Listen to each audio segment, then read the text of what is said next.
2013년 8월 17일 오후 3시 42분 인천국제공항 제2여객 터미널 세관 검사대 중국 광저우발 항공편에서 도착한 국제 우편물 하나가 X-레이 검색대를 통과합니다.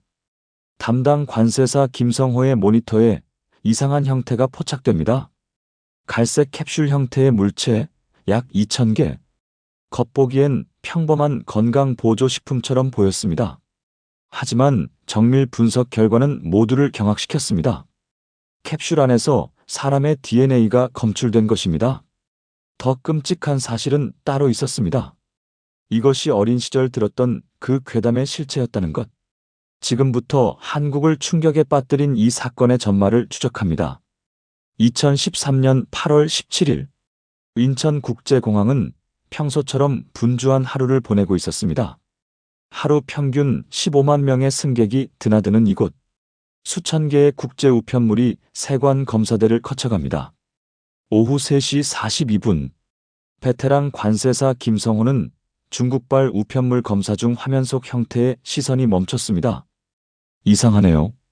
동료 박민준이 다가왔습니다. 뭐가요? 김성호가 화면을 가리켰습니다. 이 밀도가 일반 건강식품이랑 다릅니다. X-레이 영상 속 캡슐은 묘하게 불균일한 밀도를 보였습니다. 10년 넘게 세관 업무를 해온 김성호의 경험상 이건 심상치 않았습니다. 개봉 검사 들어갑니다. 우편물 주소지를 확인했습니다. 발송지 중국 광둥성 광저우시, 수령인 서울 구로구, 거주 40대 남성. 내용물은 투명 플라스틱 용기에 담긴 갈색 캡슐. 약 2,000개 정도로 추정됩니다. 겉보기엔 평범한 한약 캡슐처럼 보였습니다. 하지만 냄새가 이상했습니다. 이거 무슨 냄새죠? 박민준이 코를 찌푸렸습니다. 썩은 듯 하면서도 묘하게 비린 냄새. 김성호는 즉시 상부에 보고했습니다. 정밀 감정 필요합니다. 캡슐 샘플은 인천세관 과학수사대로 이송됐습니다. 초기 유관 검사에서는 별다른 이상이 발견되지 않았습니다. 하지만 현미경 검사 단계에서 담당 감정사 이준혁의 표정이 굳어졌습니다. 이건 캡슐 내용물에서 조직 세포 흔적이 발견된 것입니다. 동물성 단백질인지 식물성인지 판단이 어려웠습니다. DNA 검사로 넘깁니다. 이 결정이 사건의 전환점이 됐습니다. 이틀 후인 8월 19일 오전 DNA 분석 결과가 나왔습니다. 담당 연구원 최윤아는 결과지를 보는 순간 손이 떨렸습니다. 이럴 수가. 캡슐에서 검출된 DNA. 그것은 인간의 DNA였습니다. 더 정확히는 태아 조직과 일치하는 유전자 패턴. 최윤아는 즉시 상급자에게 보고했습니다. 팀장님, 큰일입니다. 결과 보고를 받은 세관장 정태웅은 긴급 회의를 소집했습니다. 확실합니까? 99.7% 이상 일치합니다. 인간 조직입니다. 회의실이 침묵에 잠겼습니다. 10년 넘게 세관 업무를 해온 간부들조차 이런 케이스는 처음이었습니다. 정태웅이 지시했습니다. 검찰에 즉시 통보하고 수사 착수합니다. 언론 통제는 일단 유지하세요. 이날부터 비밀 수사가 시작됐습니다. 1996년 봄 서울 노원구의 한 중학교 교실. 쉬는 시간 남학생들이 모여 수군거렸습니다. 야, 너 그거 들었어? 뭔데? 중국에서 사람으로 약 만든대. 헛소리 집어쳐. 진짜라니까. 우리 형이 인터넷에서 봤대. 당신은 PC통신 시대, 하이텔, 천리안, 나우누리 같은 통신망에서 각종 괴담이 떠돌던 시절입니다. 그중 하나가 바로 인유 캡슐 이야기였습니다. 중국 어떤 지역에서는 죽은 아기로 가루를 만들어서 캡슐에 넣는데 그걸 먹으면 정력이 세진다나 뭐래나. 아이들은 반신반의하며 웃어넘겼습니다. 누가 봐도 말도 안 되는 소리였으니까. 하지만 이 괴담은 사라지지 않았습니다.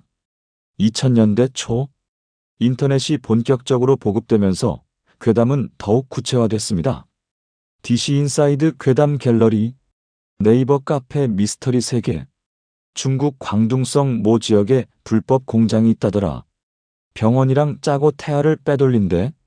누군가는 다 헛소리야라고 했지만 누군가는 연기 없는 곳에 불나려며 반신반의했습니다.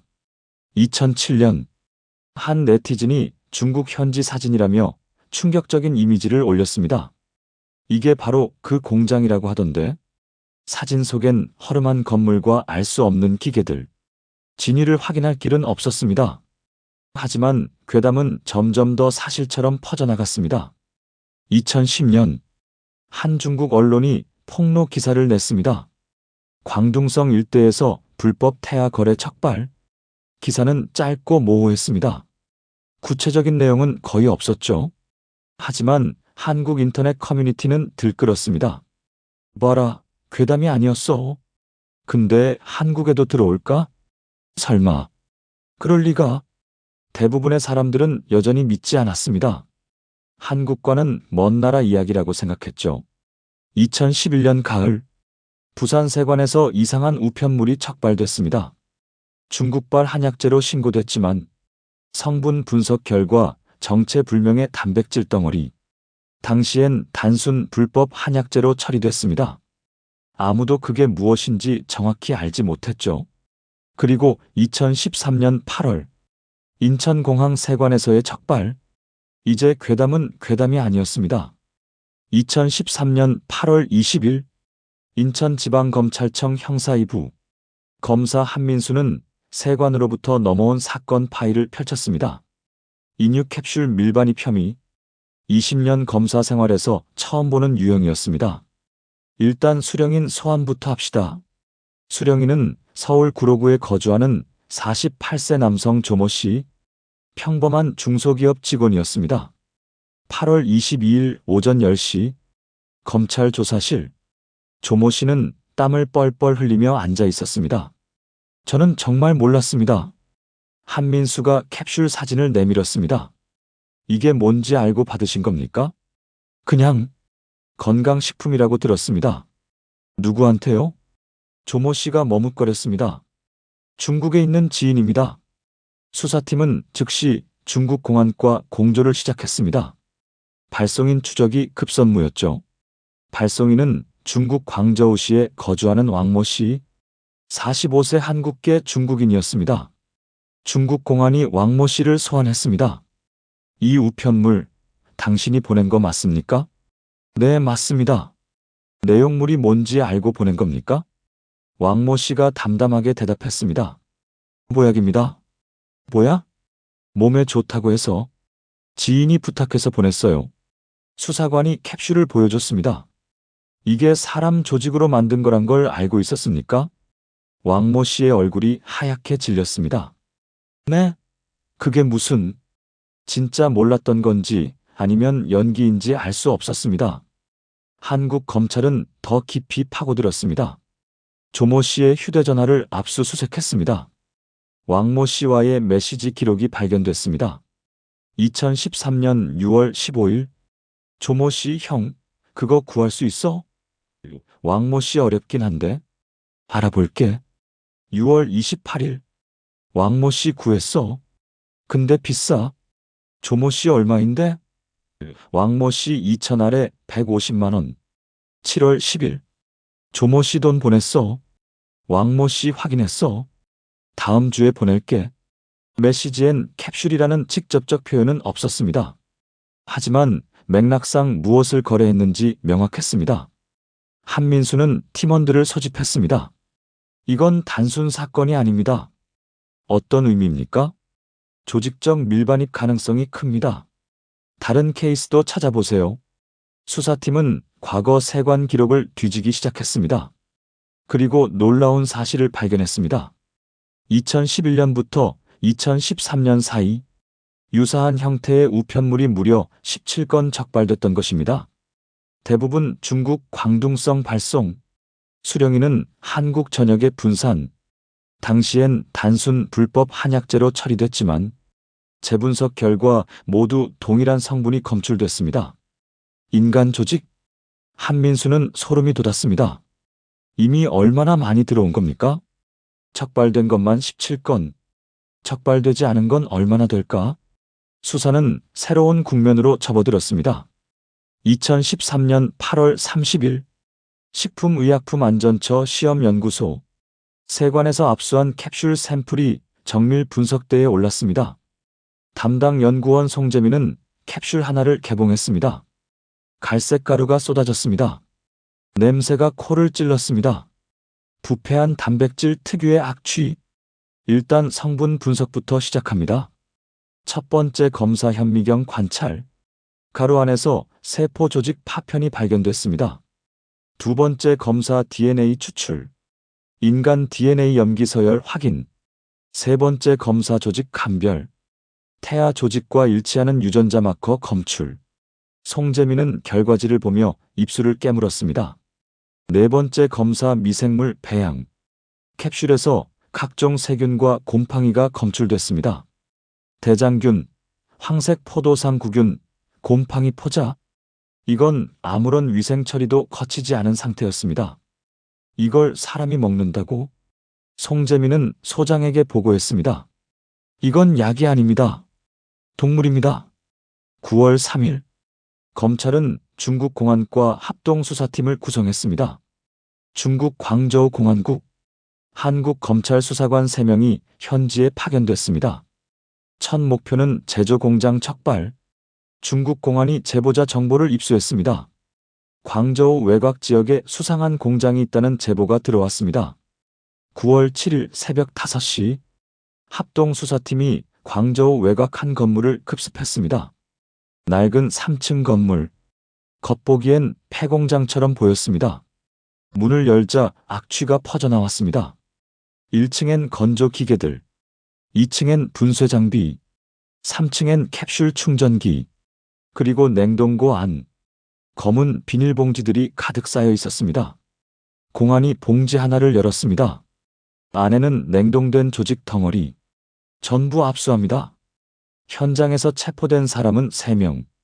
공장 운영자 천모 씨 52세와 작업자 2명.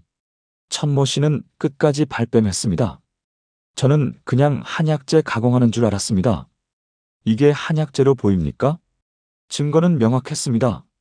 압수된 냉동고 내용물을 분석한 결과 모두 태아 조직으로 확인됐습니다. 더 충격적인 사실이 드러났습니다. 공장 장부에서 거래 기록이 발견됐습니다. 2010년부터 2013년까지 공급처 광저우 시내 여러 병원, 수량 연평균 약 500건, 병원 관계자들이 불법으로 태아를 빼돌렸던 것입니다. 가격 태아 하나당 약 200위안 당시 약 35,000원. 천모 씨는 이를 건조, 분쇄해 캡슐로 만들었습니다. 캡슐 2,000알당 판매가 약 1만 위안 당시 약 175만원. 엄청난 폭리를 취하는 구조였습니다. 판매처는 중국 내부뿐 아니라 한국, 일본, 동남아시아까지 뻗어 있었습니다. 9월 15일 한국 검찰이 긴급 기자회견을 열었습니다. 인유 캡슐 밀반입 조직을 척발했습니다. 회견장은 순식간에 소란스러워졌습니다. 정말 사람으로 만든 겁니까? 한민수 검사가 답했습니다. DNA 분석 결과 인간 조직이 확인됐습니다. 대한민국이 충격에 빠졌습니다. 2013년 9월 16일 한국의 모든 언론이 일제히 보도했습니다. 인유 캡슐, 괴담이 현실로 세관, 중국발 인유 캡슐 대량 척발, 포털 사이트 실시간 검색어 1위, 댓글창은 분노와 혐오로 가득 찼습니다. 세상에 이런 일이 도대체 어떻게 만드는 거야? 검찰 발표에 따르면 제조 과정은 이랬습니다. 1단계 원료 수급, 불법 브로커가 병원 관계자와 결탁, 사산되거나 유산된 태아를 불법 수거, 공식 처리 절차를 우회해 빼돌렸습니다. 2단계 건조, 공장에서 태아를 전기 건조기에 넣고 72시간 이상 건조, 수분을 완전히 제거해 딱딱한 상태로 만듭니다. 3단계 분쇄, 건조된 조직을 분쇄기에 넣고 곱게 갑니다.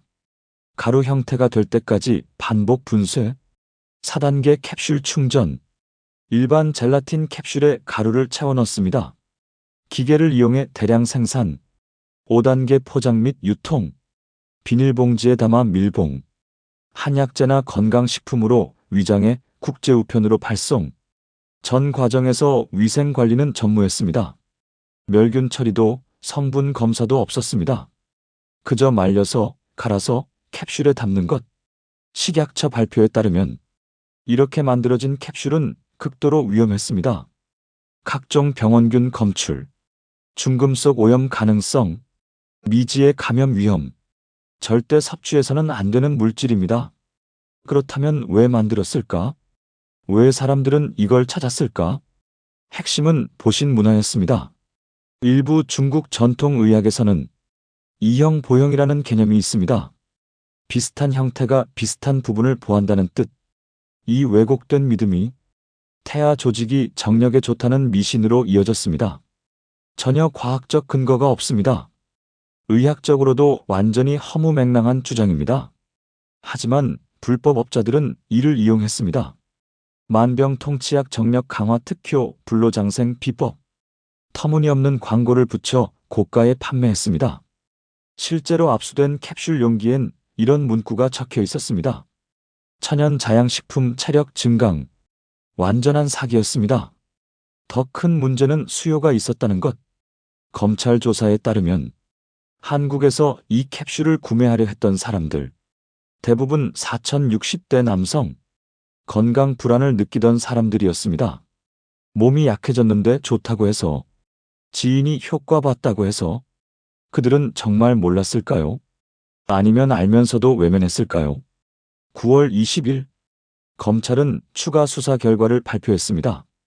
한국 내 유통책 5명 추가 검거, 중국 내 제조 공장 3곳 추가 적발.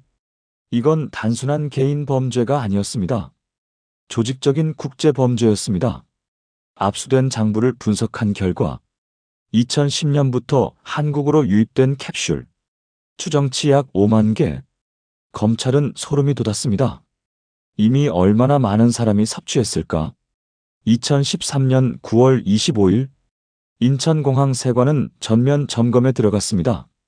모든 중국발 우편물 100% 개봉 검사, 특히 건강식품, 한약재로 신고된 물품은 정밀 검사. 이 과정에서 놀라운 사실이 드러났습니다. 9월 26일 제2의 척발, 중국 베이징발 우편물에서 유사 캡슐 1,500개 발견. 9월 28일 제3의 척발, 중국 선전발 특송 화물에서 3,000개 발견. 10월 2일 제4의 척발, 중국 상하이발 국제우편에서 2,200개 발견. 불과 일주일 만에 연쇄 적발. 전국이 경악했습니다. 도대체 얼마나 들어온 겁니까? 검찰은 긴급 대책회의를 소집했습니다. 이건 빙산의 일각입니다. 세관 통계를 역추적한 결과 2010년 이후 중국발 건강식품 우편물 연평균 약 15만 건. 이 중 얼마나 인유 캡슐이었을까? 정확한 추정은 불가능했습니다. 10월 7일 부산 세관에서도 적발, 김해 공항에서도 적발, 대구 세관에서도 적발. 전국 세관이 초비상 상태에 돌입했습니다. 10월 15일 국회 보건복지위원회 긴급 청문회. 관세청은 그동안 뭐 했습니까?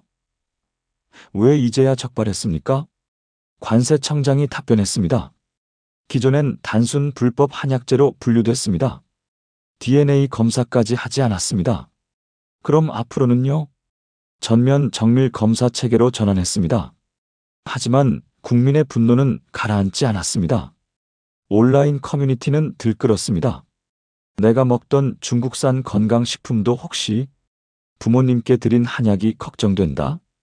공포와 의심이 확산됐습니다. 10월 20일 식약처가 공식 성명을 발표했습니다. 정식 수입 허가를 받은 제품은 안전합니다. 국제우편이나 직구로 들여온 불법 제품이 문제입니다. 하지만 신뢰는 이미 무너진 뒤였습니다. 중국산 건강식품 판매량이 급감했습니다. 일부 한약방은 원산지 증명서를 내걸었습니다. 우리는 국내산만 사용합니다. 사회 전반에 걸쳐 충격파가 퍼졌습니다. 10월 30일 검찰 최종 수사 결과 발표.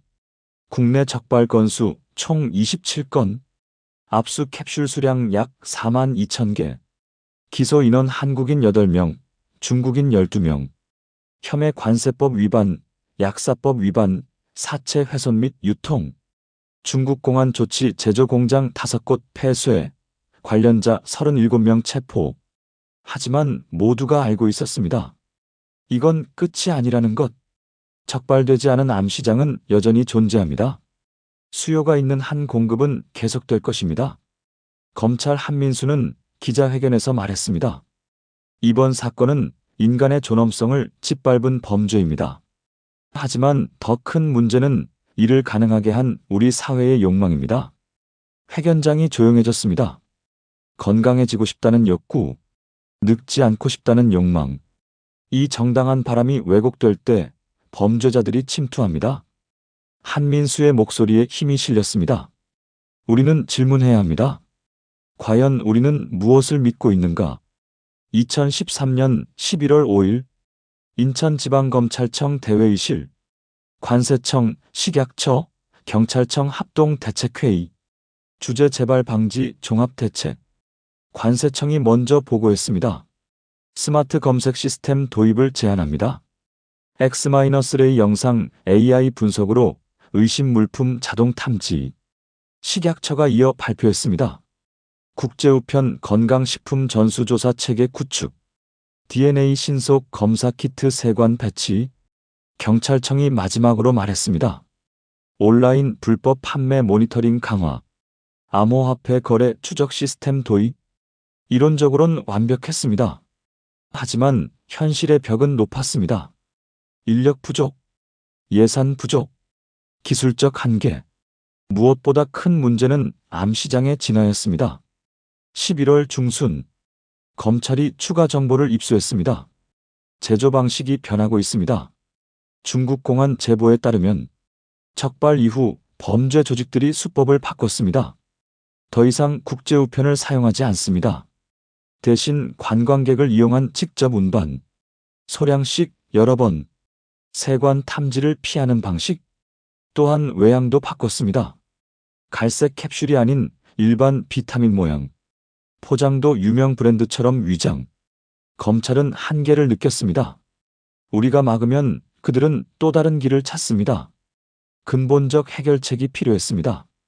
11월 25일 한중 양국 법무장관 회담. 한국 법무부 장관이 제안했습니다. 중국 내부 단속 강화가 필요합니다. 중국 공안부 부장이 답했습니다. 이미 강력하게 단속하고 있습니다. 하지만 근절되지 않고 있습니다. 양국은 합의했습니다.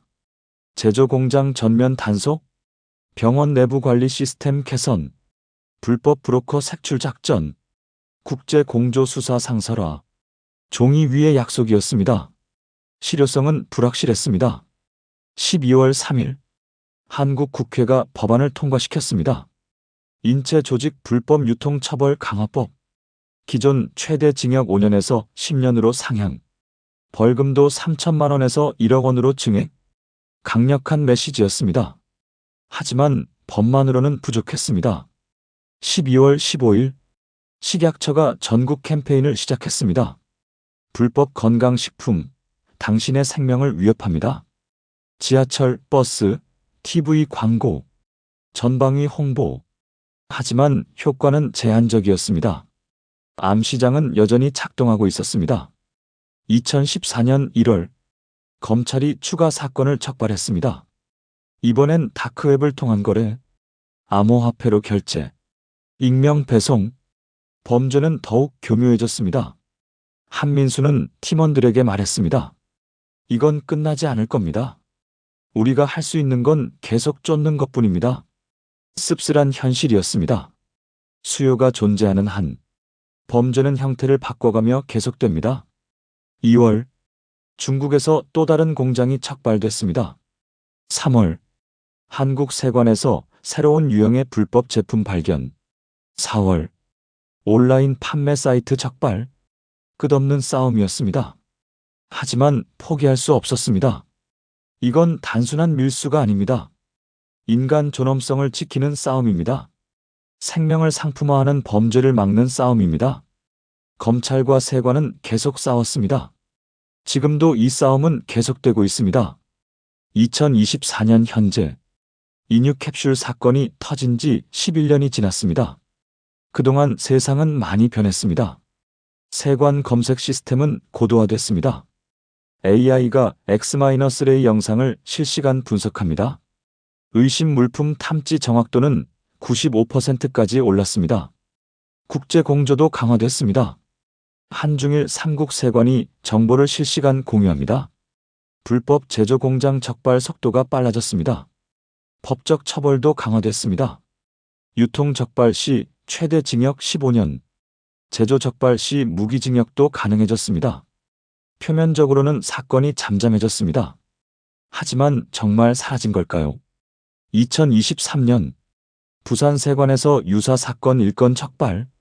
2024년 초 인천공항에서 의심 물품 3건 발견. 완전히 근절되지는 않았습니다. 암시장은 여전히 작동합니다. 더 은밀하게, 더 교묘하게. 왜 이런 일이 반복될까요? 근본 원인은 욕망입니다. 건강하고 싶은 욕망, 젊음을 유지하고 싶은 욕망, 힘이 세지고 싶은 욕망. 이 정당한 욕구가 잘못된 방향으로 흐를 때 범죄자들이 그 틈을 파고듭니다. 이거 먹으면 좋아진대. 효과 본 사람 많대. 비밀로 해야 하지만 달콤한 속삭임. 그리고 사람들은 묻지 않습니다. 이게 진짜 뭐로 만든 건가요? 안전한 게 확실한가요? 믿을 수 있는 출처인가요? 불편한 질문을 회피합니다. 알고 싶지 않은 진실이 있습니다. 이것이 바로 범죄가 지속되는 이유입니다.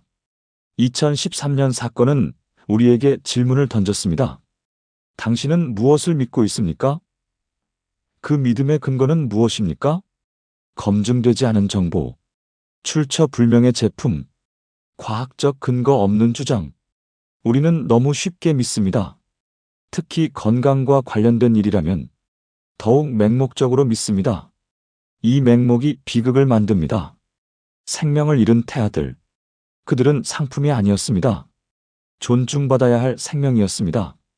하지만 범죄자들에게는 돈벌이 수단이었습니다. 그리고 일부 소비자들은 이를 묵인했습니다. 알면서도 외면했습니다. 우리는 기억해야 합니다. 2013년 그날의 충격을